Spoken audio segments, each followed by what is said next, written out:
This is a segment from Living on Air, the audiobook, from the 5th chapter, The GoodNights, and something I call my love letter to AM radio. Even though it has its limitations, I will always love AM radio, especially growing up on the air in the 60s and 70s.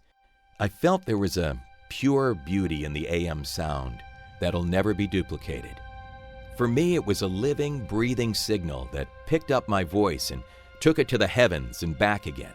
And along the way, it grabbed energy out of thin air as the sound waves ricocheted off the ionosphere again and again and again, thousands of times in an instant before they hit my headphones.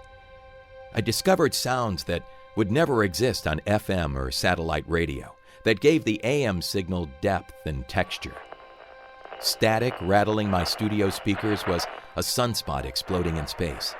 That crackling murmur was the wind whispering in my ear. I could hear lightning strike from a storm miles and miles away before I ever saw the flash in the sky. It was exhilarating.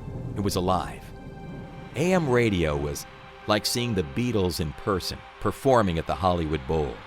It was loud, exciting, and raw, almost too hot to touch. FM radio was like listening to an intimate acoustic performance in your living room, pure, pristine, and real, a sound you can feel and caress. Both were unique, and both were defined by the generations they served.